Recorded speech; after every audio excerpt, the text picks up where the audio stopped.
Assalamualaikum warahmatullahi wabarakatuh. Perkenalkan, nama saya Nurina Puspitasari dengan NIM 060. Jadi di sini saya akan menganalisis laporan keuangan PT Surya Toto Indonesia tanggal 31 Desember 2021 sampai 2022. Kita langsung masuk aja di bagian neraca. Di bagian neraca ini ada aset. Aset terbagi menjadi dua. Yang pertama itu aset lancar. Aset lancar yaitu aset yang bisa dicairkan atau dijadikan uang cash dalam jangka waktu kurang dari setahun. Yang kedua yaitu aset tidak lancar. Aset tidak lancar yaitu aset yang bisa dicairkan atau dijadikan uang cash setelah lebih dari 1 tahun.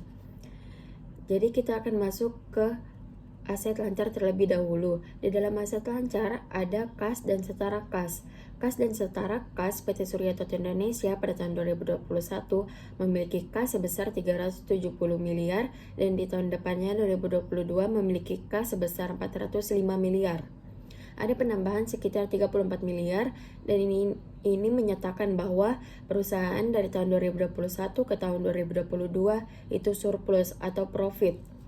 Selanjutnya total aset lancar pada tahun 2021 sebesar 1.474 miliar, pada tahun 2022 sebesar 1.528 miliar. Jadi total aset lancar ada penambahan sekitar 53 miliar. Selanjutnya total aset tidak lancar pada tahun 2021 sebesar 1.761 miliar, pada tahun 2022 sebesar 1.776 miliar.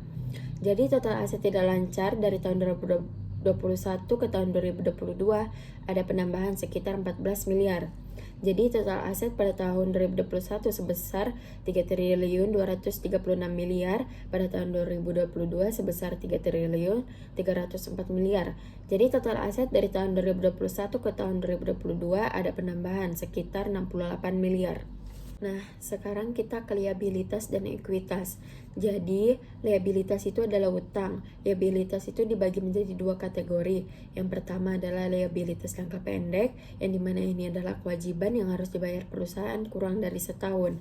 Yang kedua adalah liabilitas jangka panjang. Ini adalah seluruh kewajiban yang akan dibayarkan dengan jangka waktu lebih dari setahun. Saya akan membahas liabilitas jangka pendek.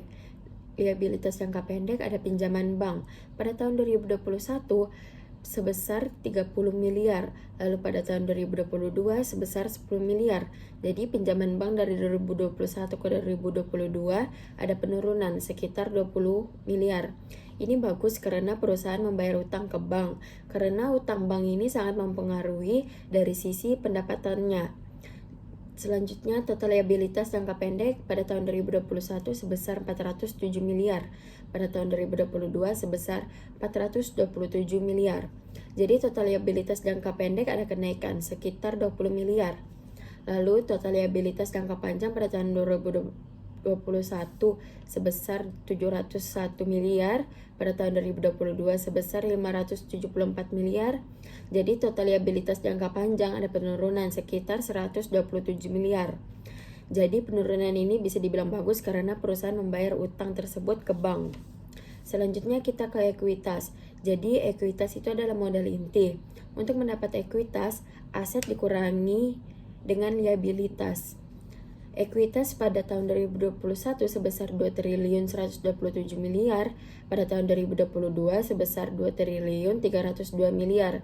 Jadi ekuitas dari tahun 2021 ke 2022 ada penaikan, berarti modal intinya bertambah karena pertumbuhan dari bisnis itu. Selanjutnya kita ke bagian laba rugi. Jadi di laba rugi ini ada pendapatan, yaitu total hasil yang diperoleh perusahaan setelah menjual produknya atau jasanya ke pelanggan. Pendapatan PT Surya Toto Indonesia pada tahun 2021 sebesar 1.831 miliar. Lalu pada tahun 2022 sebesar 2.086 miliar. Jadi dari 2021 ke 2022 ada peningkatan sekitar 234 miliar. Selanjutnya beban pokok penjualan. Ini adalah biaya yang berkaitan langsung dengan aktivitas produksi perusahaan. Beban pokok penjualan PT Surya Toto Indonesia pada tahun 2021 sebesar 1.458 miliar, lalu pada tahun 2022 sebesar 1.516 miliar. Jadi dari tahun 2021 ke tahun 2022 ada penaikan sekitar 57 miliar. Nah, jika pendapatan dikurangi dengan beban pokok penjualan, maka kita akan mengetahui nilai laba bruto atau laba kotor.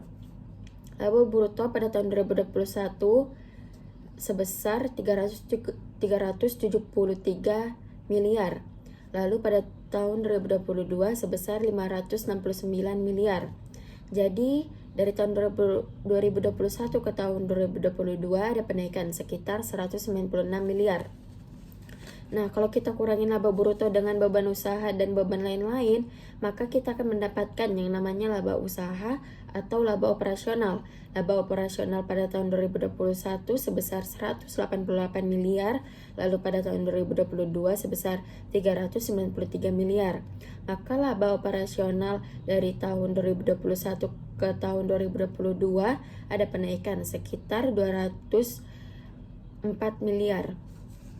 Selanjutnya ada pendapatan dan beban keuangan, adalah pendapatan dan pengeluaran perusahaan akibat aktivitas keuangan.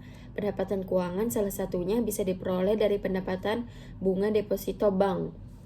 Pendapatan keuangan pada tahun 2021 sebesar 6 miliar, lalu di tahun 2022 sebesar 5 miliar. Jadi dari tahun 2021 ke tahun 2022 ada penurunan sekitar 807 juta. Setelah itu, jika laba operasional ditambah sama pendapatan keuangan dan kemudian dikurangi beban keuangan, maka kita bakal dapat laba sebelum pajak.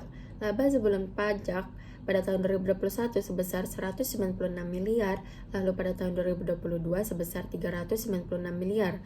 Jadi dari tahun 2021 ke tahun 2022 ada penaikan sekitar 199 miliar. Untuk mendapatkan laba bersih, kita kurangi laba sebelum pajak dengan besaran pajak yang ditagih. Barulah kita dapat laba bersih atau laba tahun berjalan. Laba tahun berjalan PT Surya Toto Indonesia pada tahun 2021 sebesar 156 miliar. Lalu pada tahun 2022 sebesar 313 miliar. Jadi ada penaikan sekitar 156 miliar. Semakin tinggi laba bersih tentu semakin baik bagi perusahaan. Nah, jadi laba per saham PT Surya Toto Indonesia ini naik. Semakin besar laba per saham dibandingkan kompetitornya, berarti bisa dibilang prospek perusahaan tersebut bagus dan bisa menjadi penguasa pasar.